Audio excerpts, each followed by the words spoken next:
याद रखिएगा दोस्तों कि मेल जो रिप्रोडक्टिव सिस्टम है, मेल रिप्रोडक्टिव सिस्टम, देखिए हम पढ़ रहे हैं ये पुष्प के बारे में। यहाँ पर सवाल क्या है कि पुष्पी पौधे में लैंगिक जनन किसके द्वारा होता है, तो पुष्प के द्वारा होता है। तो पुष्प में कौन कौन सी चीज़ें होती हैं, याद रखिएगा। पहला जो चीज़ है उसका नाम है दोस्तों, उसका नाम है डंठल जिसको वृंत कहते हैं, पुष्पासन जिसको थैलस कहते हैं, बाह्य दलपुंज, फिर दलपुंज जिसको पंखुड़ी कहते हैं, पुंकेसर जो पुंमंग और जायांग में होता है, पुंमंग में पुंकेसर होता है, पुंकेसर में परागकोश और परागकण होते हैं, और फिर तंतु होता है। और अगर हम जायांग की बात करें तो उसमें स्त्री केसर होता है, स्त्री केसर में वर्तिकाग्र, वर्तिका और अंडाशय होता है, और अंडाशय में ही क्या होता है, बीजांड होता है। आइए समझाते हैं। यहाँ पर क्या है कि समझना ये है कि अगर हम यहाँ पर कोई फूल बना दें आपको, तो ये इसका डंठल है, और डंठल के ऊपर आप जानते हैं कि एक मोटा सा संरचना पाया जाता है, और इसमें छोटी सी ऐसे करके निकली हुई रहती है, ठीक है, जो फूलों को सहायता प्रदान करती है, ठीक है। तो इसका नाम ही है आपको क्या दोस्तों, बाह्य दलपुंज। ये है आपको डंठल, ये है आपको डंठल, ये है आपको पुष्पासन, ये क्या है, पुष्पासन, और ये है आपको बाह्य दलपुंज। क्या है दोस्तों, बाह्य दलपुंज। हम जो समझा रहे हैं ध्यान से समझिएगा।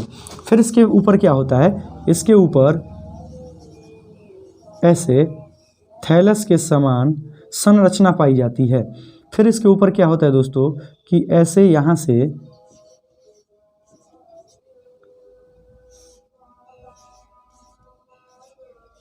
ऐसे रहती है, और फिर इसमें क्या होता है कि इसमें ये पंखुड़ियाँ हैं, ये इसमें क्या है, पंखुड़ियाँ हैं। बात को समझिएगा, ध्यान से समझिए।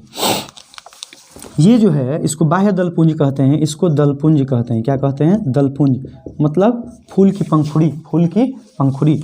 ये जो है ना, ये आपको स्त्री केसर होता है। ये क्या होता है, स्त्री केसर। ये क्या होता है, स्त्री केसर। और ये जो होता है आपको पुंकेसर होता है, जिसमें ये रहा तंतु और ये रहा आपको परागकोश। अब इस परागकोश में अनेक कण पाए जाते हैं, जिसको परागकण कहते हैं। क्या कहते हैं, परागकण कहते हैं। इन्हें हम क्या कहते हैं, परागकण। इसमें भी पाया जाएगा। ये है आपको परागकोश, ये है आपको परागकोश, और इसमें परागकण होते हैं, ठीक है। अच्छा, ये रहा आपको वर्तिकाग्र। ये जो ऊपर वाला है ये आपको क्या है, वर्तिकाग्र। क्या है इसका नाम, वर्तिकाग्र। कहाँ लिखे हैं, यहाँ पर याद रखिएगा, इसका नाम क्या है, वर्तिकाग्र। क्या है, वर्तिकाग्र, काग्र, ठीक है। ये है वर्तिकाग्र, और ये है आपको वर्तिका। ये जो पतली से दिखाई दे रही ये है वर्तिका, और ये है आपको अंडाशय। ये आपको क्या है, अंडाशय। और इसी अंडाशय में छोटी छोटी संरचना पाई जाती है, जिसको हम कहते हैं बीजांड। क्या कहते हैं, बीजांड। और ये है आपको जो ब्लैक वाला है, ये है आपको अंडाशय। क्या है आपको, अंडाशय। समझिए क्या है, मेल रिप्रोडक्टिव सिस्टम में स्पर्म होता है और फीमेल रिप्रोडक्टिव सिस्टम में ओवा होता है। तो यहाँ पर जो मेल रिप्रोडक्टिव सिस्टम है ना, मेल रिप्रोडक्टिव सिस्टम जिसको हम क्या बोल रहे हैं, मेल रिप्रोडक्टिव सिस्टम जिसको हम पुंकेसर बोल रहे हैं। तो पुंकेसर में परागकोश होता है, परागकोश में परागकण होते हैं।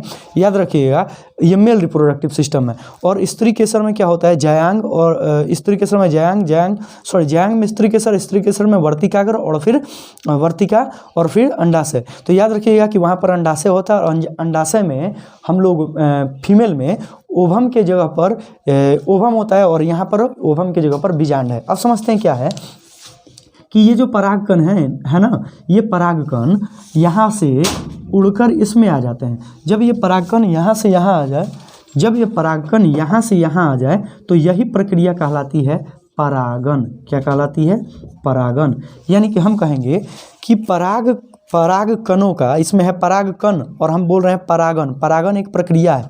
परागकणों का परागकोश से निकलकर वर्तिकाग्र तक पहुंचने की क्रिया परागन कहलाती है।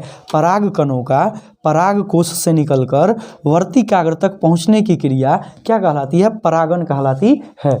परागकणों का क्या है, परागकणों का कहाँ तक पहुंचना, वर्तिकाग्र तक पहुंचने की क्रिया, वर्तिकाग्र तक पहुंचने की क्रिया, यही क्रिया परागन कहलाती है। क्या कहलाती है, परागन कहलाती है। ये क्रिया परागकणों का वर्तिकाग्र तक पहुंचने की प्रक्रिया क्या कहलाती है, परागन कहलाती है। और फिर इस वर्तिकाग्र से ये जो परागकण हैं, इस रास्ते से होते हुए वर्तिका के रास्ते होते हुए कहाँ पहुँचते हैं, अंडाशय में।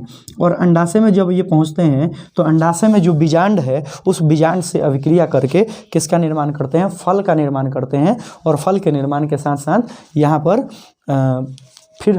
फिर बीज का निर्माण करते हैं। और इस प्रकार इसमें लैंगिक जनन का गुण पाया जाता है। तो पुष्पी पौधे में लैंगिक जनन का गुण किस प्रकार है, उम्मीद करते हैं समझ में आया होगा। नहीं आया है तो आप एक बार कमेंट करेंगे, फिर से बता देंगे।